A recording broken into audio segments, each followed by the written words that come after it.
So after a full day of work, I open YouTube and I see two solid videos.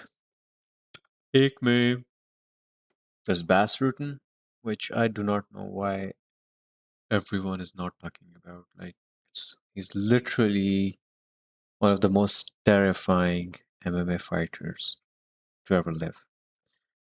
MMA pioneers में से आता है और ये बंदा जो है just go look him up यार क्या story है इसकी and the way he struck people like one of those original all-rounder MMA fighters with heavy striking. Bass Rutten, the way he struck people, it felt like he was going for their soul. उनको knockout नहीं करना चाह रहा, उनको universe से गायब करना चाह रहा है. So much passion into it.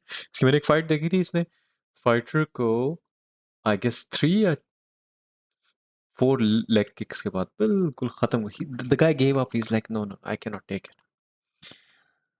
But then there was another video. Pakistan is in crisis. Could it end in collapse?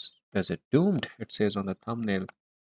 बड़े मजे की बात है कि मतलब ये तो हमें पता है कि वो जाहिल डिस्कशन नहीं कि यार गदार है तो ये गदार है तो वो गदार है. No no no.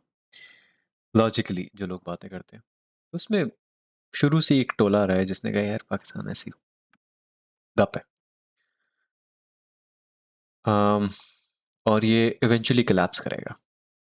जब पूछा गया तो इस तरह के जवाब मिले कि भाई वो गांधी जो कि in South Africa was literally writing letters to the British कि यार literally begging them, you can search it online, okay, literally begging them to allow him to fight on their behalf with the British in World War II.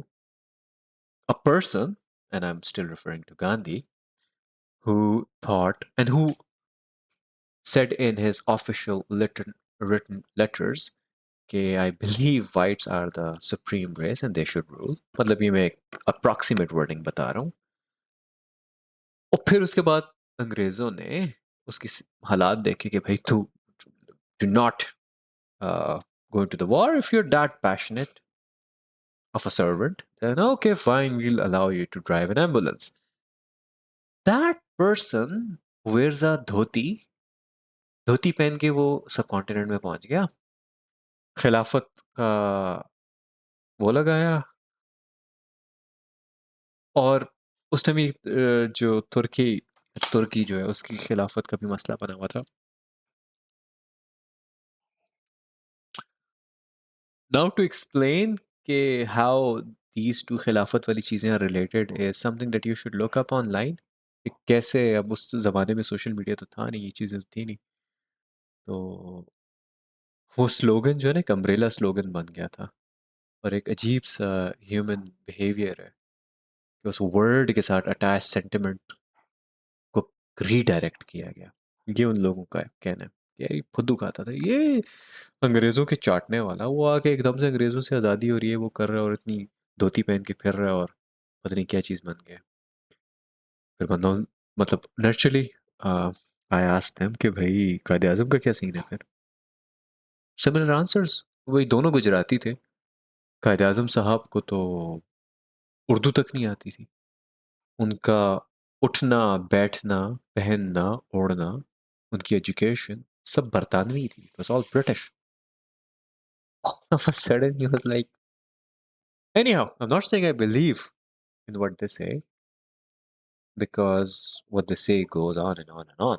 It goes on into saying things like देखो भाई बलूचिस्तान जो है वो तो annex होना ही नहीं चाहता था. स्टेट ऑफ कलात था 1948 में आके वो एनेक्स हुआ है पाकिस्तान से और वो भी उनकी मर्जी के खिलाफ और तब से वो लड़ रहे हैं. दे गो ऑन टू से कि केपी का जो रेफरेंडम है इलेक्शन था फुद्दू खाता था. जो जो उन्होंने ऑप्शंस दी हुई थी उसके अंदर उनके उनके आज़ाद होने की या अफगानिस्तान ज्वाइन करने की जो कि दो बहुत नेचुरल ऑप्शंस बनती थी वो थी नहीं.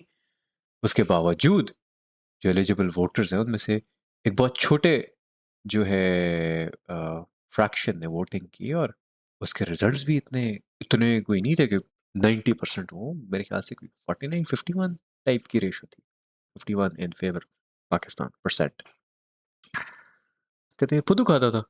ये तो हम कहते हैं कि मुसलमानों ने बड़ी जंग लड़ी और ये लड़ी वो लड़ी, मतलब दे गो ऑन टू सेइंग कि this was the last move by the British people. It was like this one lasting successful maneuver by British people against all the uprisings that were happening in the subcontinent, जिसमें 1857 की बहुत मशहूर है, जिसको एक मुगल बादशाह ने लीड किया था आखिरी में। तो वो तो ये कहते हैं कि इससे कलेप्स होना ही होना था। ब्रिटिश ने एक बफर जोन बनाया था, एक ऐसी स्टेट बनाई थी जिसमें अपने लोग लगा के गए एक बड़े स्ट्रेटेजिक इंपॉर्टेंट इलाके में। इधर से पंजाबी सिंधी को बांटा, उधर से पश्तून को बांटा, बलोच को बांटा, और एक एक अपना टोला ऊपर बिठा गए जो उन्हीं के तर से हुकूमत पे हुकूमत कर रहे हैं। और वो तर्ज क्या था कि central power lose power over the peripheries, which by the way has this uncanny resemblance with the way Pakistan operates. I just realized that. और बेसिकली उनको एक्सप्लॉइट करो, रूल करो, divide and conquer. Pashtuns divided, Punjabi Sindhis divided, rule a very strategic part of land in this part of the world, exploit it, lose control रखो, remote peripheries, दूर के इलाकों में, जैसे फाटा में रहे बहुत अरसे तक। तो ये हमेशा कोलैप्स ही होना था, ये फार्मूला कोई एवर एंडिंग लॉन्ग लास्टिंग नहीं था। और इवेंचुअली जो नेचुरल बॉर्डर्स हैं, जो कि descent, ethnicity, topography, landscape, culture से डिफाइन होते हैं, लैंग्वेज से डिफाइन होते हैं, वो रीसर्फेस करेंगे। खैर एनीवे, एक दूसरा टोला भी है जो कि पाकिस्तान का जज्बा जनून आपके अंदर ऐसा उजागर करता है कि आप, मतलब छठी क्लास में मैं सेंटेंसेस बनाता होता था कि हमने 71-72 की जंग में दुश्मन के दांत खट्टे कर दिए, दांत खट्टे कर दिए का जुमला बनाना था। Anyhow, let's watch. Of all the unstable nations on Earth, there is none quite as powerful as Pakistan. Nuclear armed, militarily capable, and home to 250 million people, Pakistan has made a strong account of itself in the 2020s. It's built close ties with Beijing and closer ties with Washington as it evolves into a major power of the Islamic world. At the same time, it's a nation in the throes of constant, deadly, overlapping insurgencies, staring down a nuclear rival and never far from mutually assured destruction. It's a nation of boundless ambition, seeking wealth, relevance, and power on the global stage, and it's a nation where all that ambition and all of Pakistan's achievements can disappear with little more than the snap of a finger.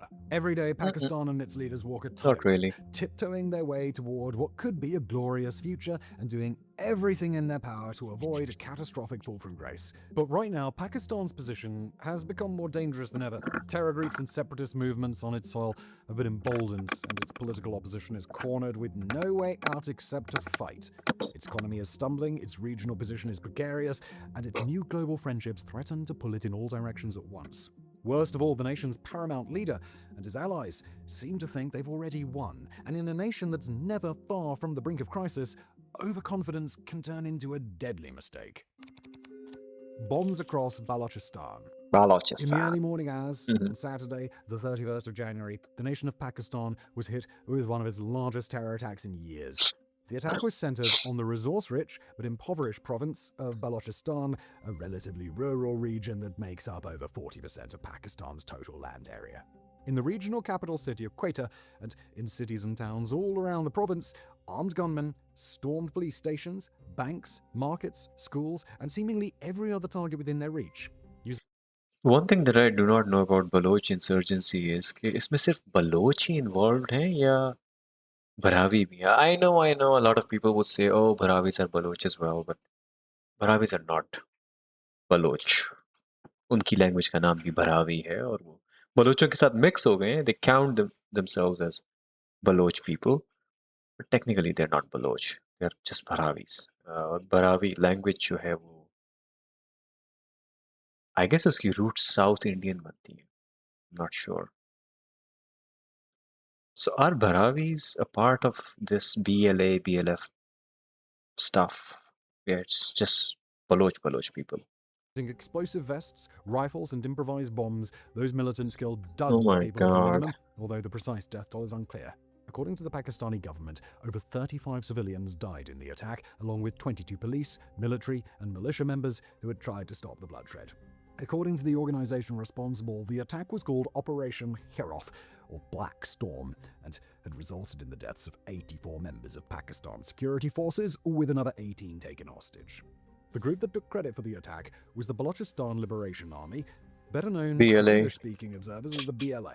Representatives of Pakistan's Baloch ethnic group, the Balakh. sub that makes up a local majority in Balochistan, चलो कम से कम बलौखी तो नहीं कह रहे ना जैसे हमारे पाकिस्तानी बलूची लगे होते हैं बलूची लोग हैं यार बलूचिस्तान में बलूची रहते हैं तो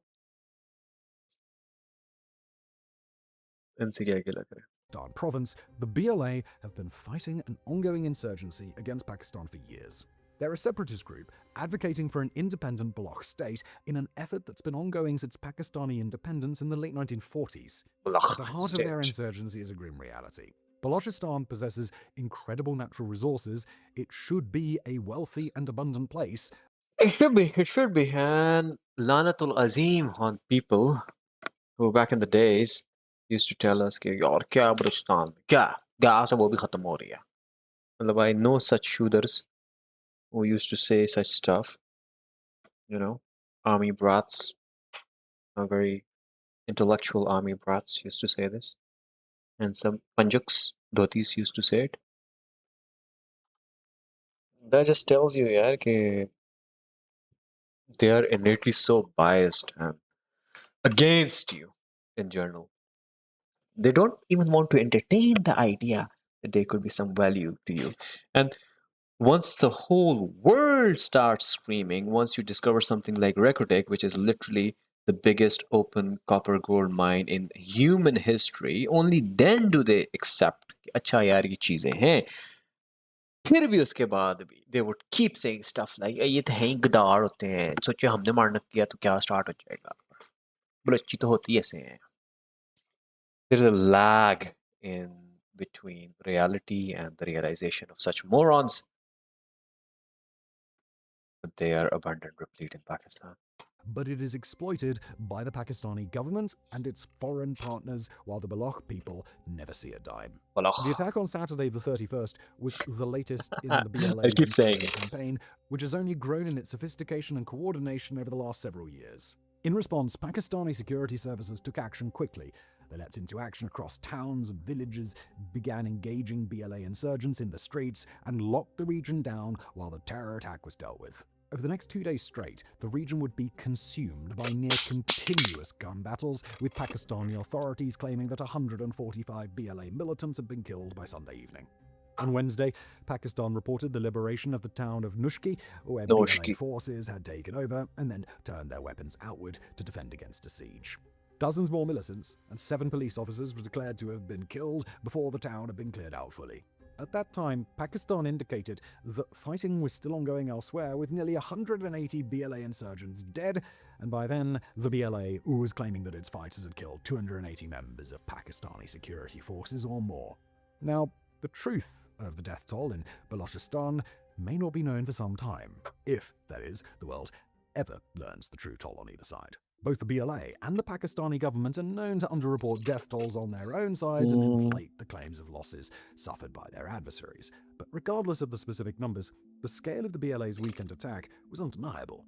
During the assault, BLA forces took multiple provincial officials hostage, seized district administrations in at least 6 locations, managed to coordinate attacks in 13 population centers, and came within a kilometer of the offices of the chief minister of Balochistan. Wow. They broke nearly 30 prisoners out of a single prison, attempted to breach the perimeter of a major Chinese-built deep-sea port, gained entry to the headquarters of the Pakistani Coast Guard, fired rocket launchers at a bank, set police stations on fire, and appeared to move freely across the provincial capital. The group was able to act access mosque loudspeakers all over the province, calling for the ethnic Baloch population to help take over, and were able to sustain fighting with the Pakistani government for an entire weekend. All of that is so important because, according to the Pakistani government, the BLA and its allies in Balochistan are supposed to be on the retreat. In fact, by Pakistan's accounting of Balochistan's separatist crisis, the BLA are well under control, perpetually being thwarted and perpetually being hunted down.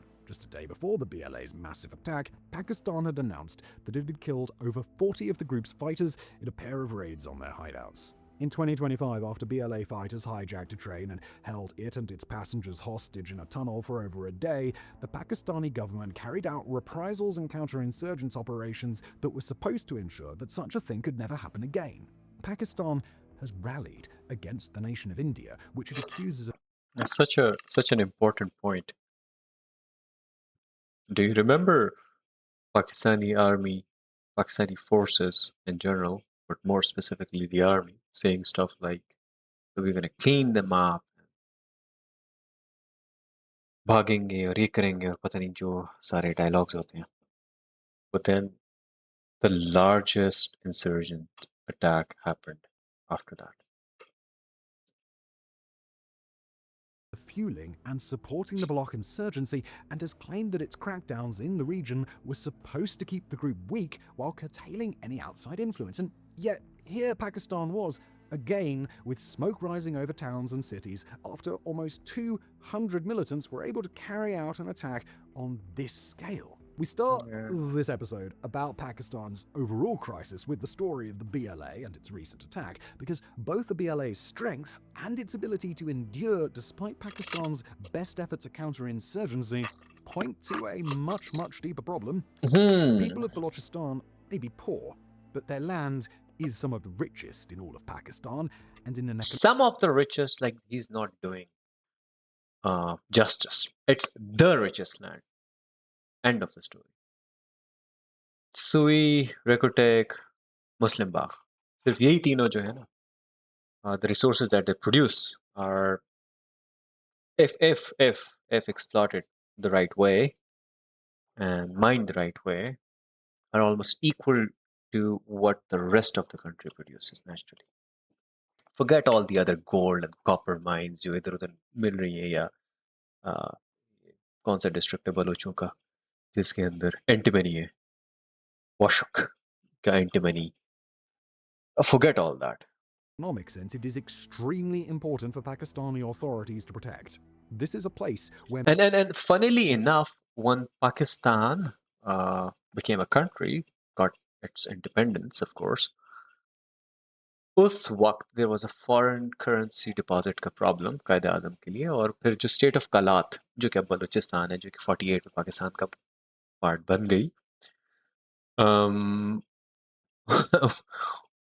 जो Khan of कलात है उन्होंने gold दिया था कायदे आज़म को in massive amounts कि उनके जो currency deposits का कोई issue है वो solve हो जाए. major resource extraction operations have set up shop, not just fueled by Pakistani investment, but by massive foreign investment too. तब वो Money, अमीर थे यानी कि. equipment, and foreign lives अब are highly सबसे गरीब है concentrated in बलूचिस्तान के लोग. Balochistan, overseeing and facilitating extraction, and Chinese interests in particular are well represented. That means that it is incredibly important to Pakistan to keep the region safe, stable, and investable. To keep the region basically. And yet an attack like this one was still somehow possible. Nor was this an isolated incident. Baloch insurgents frequently target Pakistan security forces, foreign-backed infrastructure projects, and especially Chinese interests.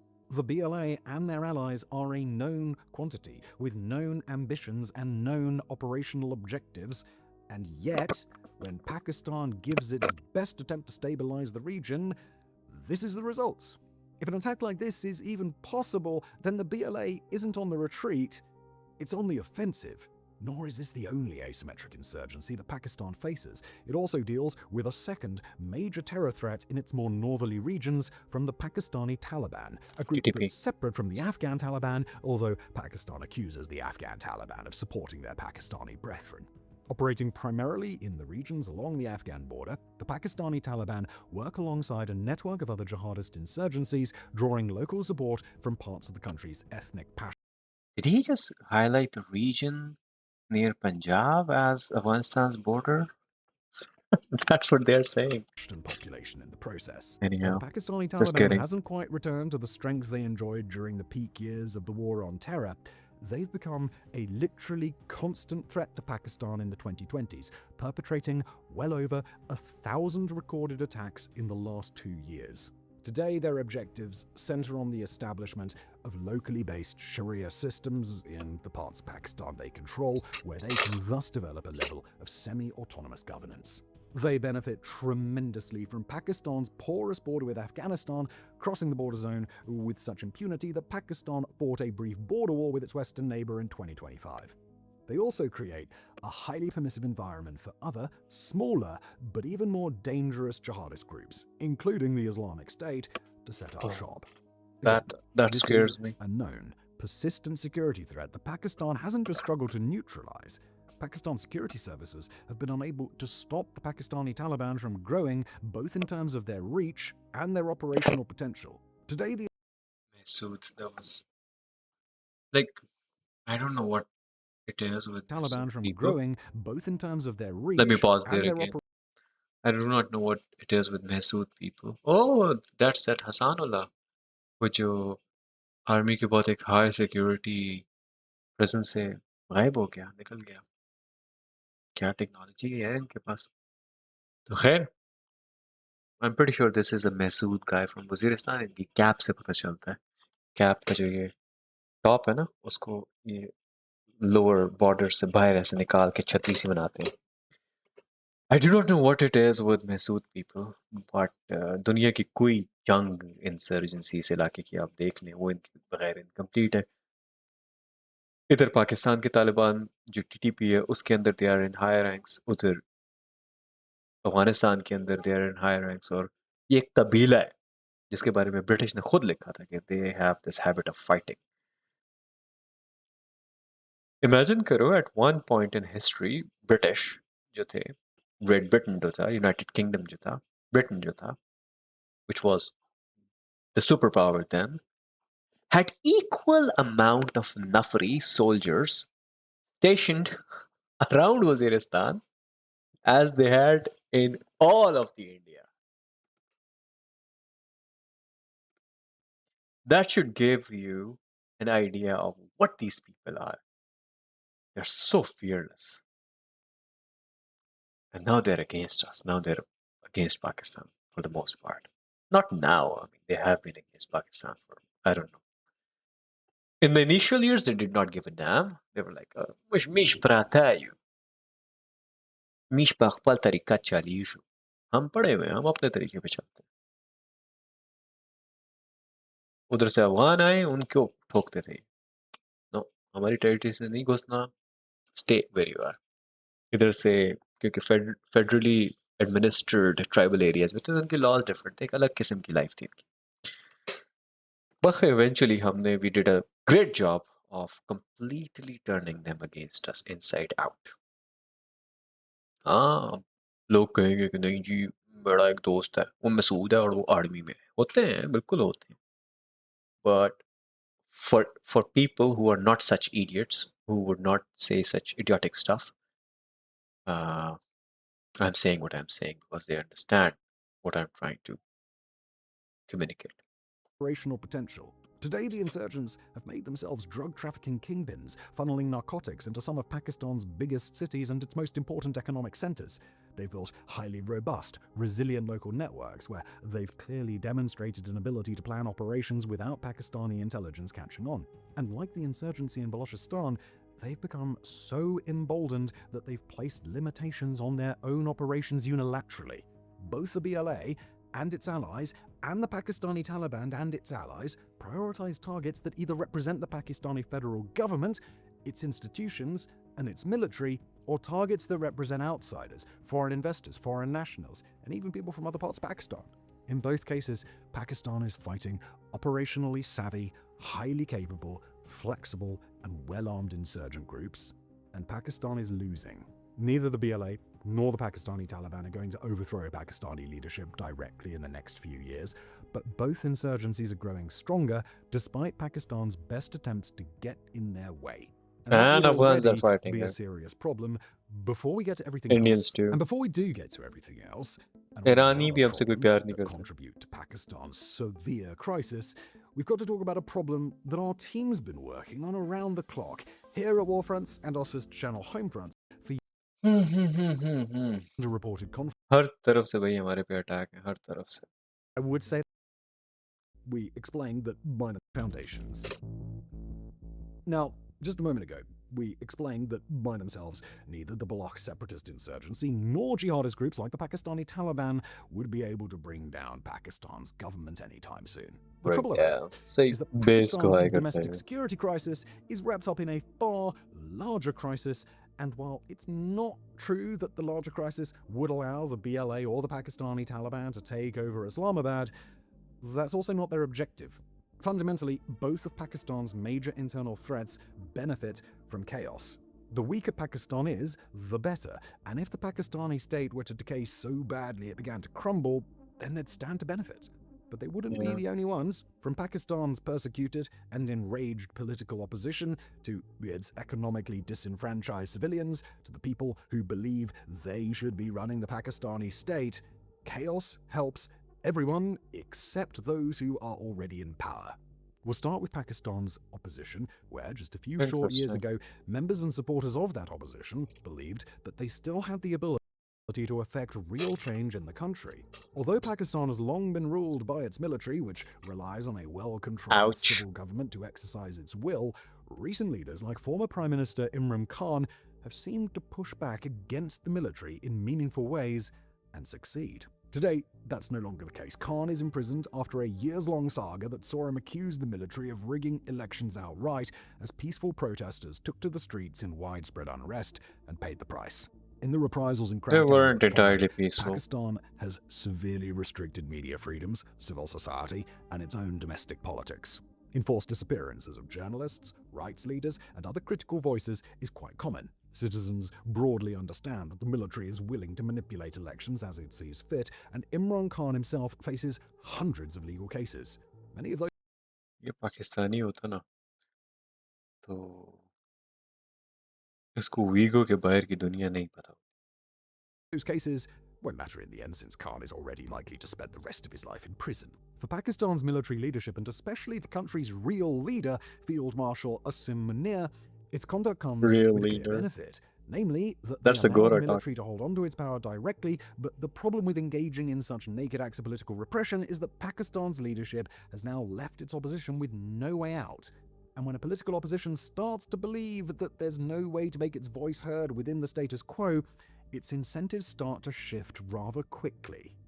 That's a lesson some global autocrats have already learned. Take Uganda's Yoweri Museveni, who's repeatedly won re-election in votes marred by state abuses of power, repression, and other blatant acts of manipulation, but has typically allowed unafraid, genuine opposition figures to at least contest the election and always gives them a decent share of the official losing vote. Or take Vladimir Putin, who, seeing an upcoming challenge in Alexei Navalny, allowed Navalny to run in what seemed to be a mostly free and fair election for the mayor's seat in Moscow so that Navalny could lose against the city's genuinely popular incumbent. Counterintuitive as that may seem, little tricks like those are essential parts of a competent authoritarian's playbook, allowing opponents of the regime just enough hope that change could one day be possible through conventional means, so that it's harder to justify a So more profound. dangerous form of revolt. It's pretty clever stuff, but if Pakistan's leadership ever understood that principle, it certainly doesn't understand it now. Deprived of legitimate options to push back against the regime, the national opposition is boiling mad, and massive segments of the population. The problem is Pakistani leadership / establishment understands this, but the problem is that the opposition this time around is so damn strong. The leader in question, Imran Khan, the one you're not supposed to name, is so popular that him getting out of jail means Awam, nation, getting crazy. Him releasing one video means massive action, like countrywide action. तो So they cannot let the genie out of the bottle. Also feel the same. That anger is made exponentially worse by the economic problems that Pakistan has endured for years. The nation has been mired in several economic crises with spiking inflation, enormous trade deficits, and a cost of living catastrophe, all enduring for about half a decade now. In 2026, there are signs that the situation in Pakistan is getting better, but for a sign of just how bad things are, take the findings of a recent Gallup poll, which celebrated its finding that today a full 31% of Pakistanis believe their standard of living is getting better. Now, our big-brain viewers, with a mind for statistics, might be thinking, Simon, that's not even close to half of Pakistan. It's not even 1 in 3. But while you'd be correct to make that observation, the poll is still good news because just 2 short years ago, a minuscule 15% of people believed their standard of living was getting better, which is worse than every other world nation except for Afghanistan and Lebanon. That same poll found that 1 in 4 Pakistanis believed their local economy was improving. Again, more than double what the figure was. यार मुझे एक random सोच आई है कि what kind of strength must it develop in us? What would I feel if I moved to a different country, an economically developed country? I remember Dragon Ball Z, वो बहुत high gravity के अंदर training उसने की Goku ने, and when he landed on the planet with normal gravity, he became a Super Saiyan.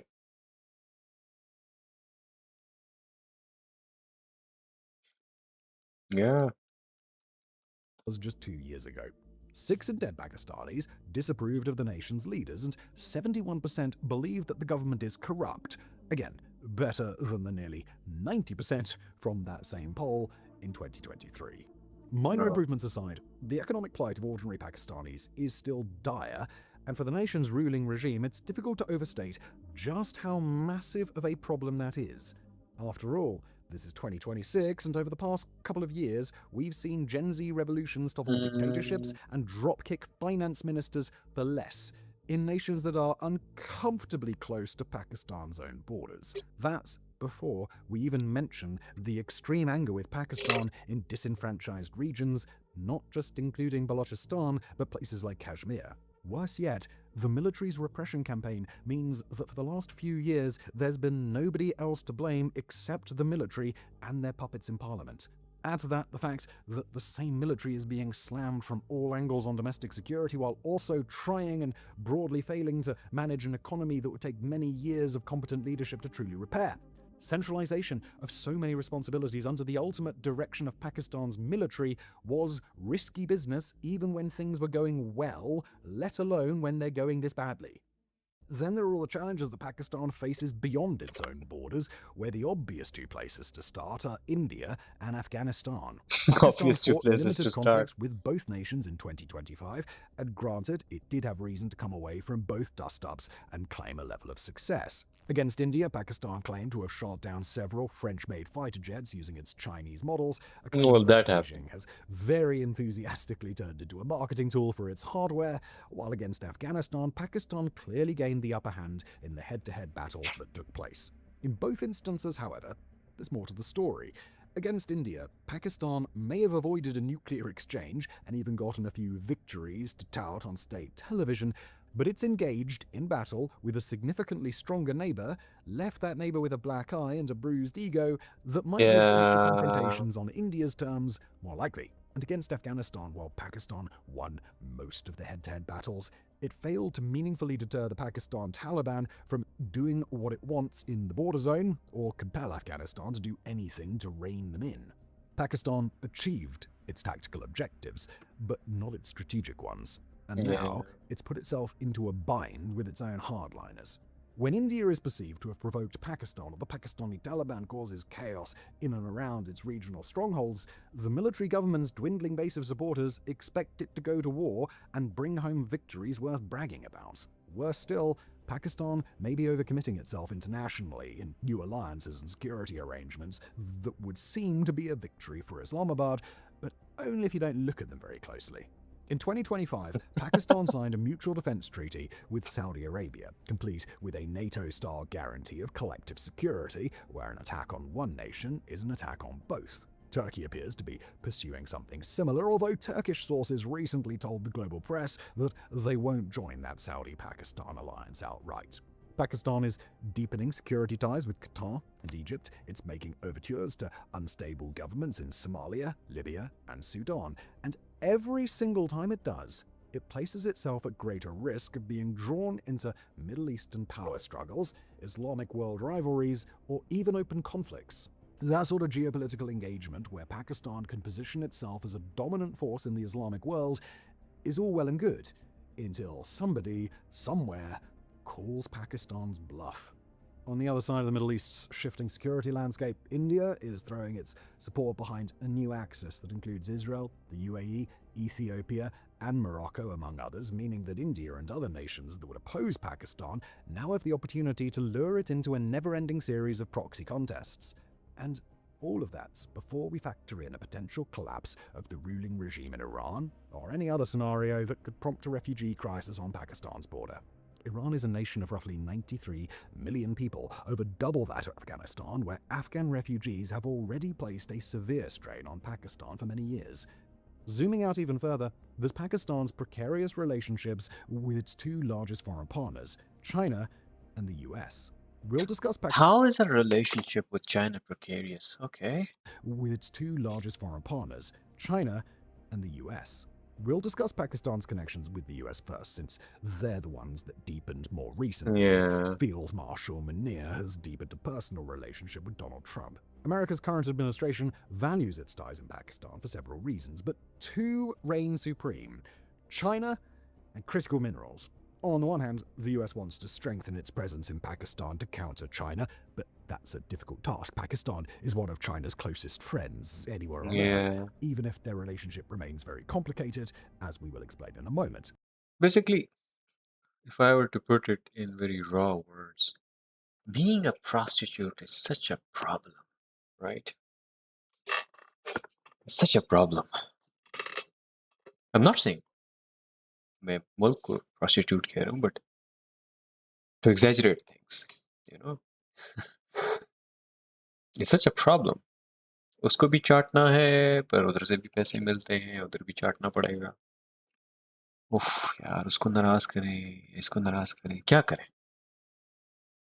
On the other hand, the US wants Pakistan to be a key part of its critical mineral supply chain, and Pakistan does have the resources to sell, but many of its most important deposits are in the same areas where the insurgency is going on in KPK in Balochistan, or Balochistan. where the Pakistani Taliban are at the most dangerous. Pakistan's growing friendship with the US is not free. It's contingent on the idea that It's America never can free. access those minerals safely and consistently while pulling Pakistan away from China. If one or both of those Okay, and look at Donald Trump's body language. He's looking at Junior Ganju like he's his bitch. He's gonna maybe lean in and kiss his neck. Good job. But your body language. And look at his frequent movements. Sorry, he looks anxious. consistently while pulling Pakistan away from China. If one or both of those assumptions prove to be false, then things can start unraveling for Pakistan oh so very quickly. And the same is true for China, except only more so. China may consider Pakistan a close partner, but that's not because Xi Jinping and Asim Munir simply enjoy the sound of each other's voices. Pakistan is a strategically critical asset for China, and as such, China has invested massive amounts of money, time, and manpower to turn Pakistan into the partner it wants. But in geopolitics, China's number one goal is simple. Whether China proves it in Myanmar, in Central Asia, across Africa, Yeah, they or want anywhere your else. minerals. And you know, one thing that I say a lot is that we keep saying that India is a threat, Afghanistan is a threat, US is a threat. Like it's common knowledge in Pakistani Awam, okay, these countries are tricky for Pakistan. One thing that we do not say more often, and which I feel like we should be saying more often, is China is a threat. China is a termite. It eats you slowly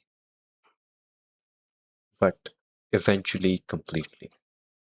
और वो ये बाकी regions की example जो दे रहा है ना, वहाँ से आपको समझ आ जाएगी ये बात. And I have worked with the Chinese closely. इसी mining के खाते में.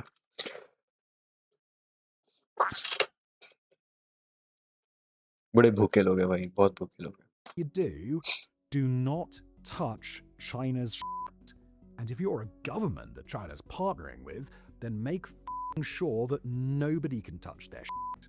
The problem is that the BLA, the Pakistani Taliban, and many other groups across Pakistan are very intent on touching and specifically destroying all of China's shit that they can reach. That problem isn't getting better with time, it's actively and obviously getting worse, punctuated by the recent attacks in Balochistan just days before this episode was written. When we say that Pakistan is mired in crisis, we don't just mean one distinct crisis. Perhaps the most difficult part of the situation for Pakistan's leaders is that all of this is interconnected. Pakistan's internal security relationship damages its relationship with its biggest investors, which harms its economic recovery, which erodes its political system, which makes foreign engagements more dangerous while empowering insurgents on Pakistani soil. All of these problems feed each other, and even though it's had time and plenty of opportunities, Pakistan's leadership has been unable to meaningfully address any of them. At times, it almost seems as if Pakistani leaders don't realize some of these problems exist. Pakistan suffers from chronic, compounding, multi-dimensional instability with no clear path to recovery and no clear sign that its leaders are competent enough to make a recovery happen. That status quo simply cannot sustain forever, and if Pakistan is going to avoid a world in which this crisis gets worse, then its leaders and the international community have to start now. The consequences of failure are simply too dire to accept. And thank you for watching. Basically, this Gora, through his research and everything, has reached the same conclusion that Pakistan is going Of all the unstable nations on Earth, there is none quite so powerful as Pakistan. is one day Nuclear going armed, to military. stop existing.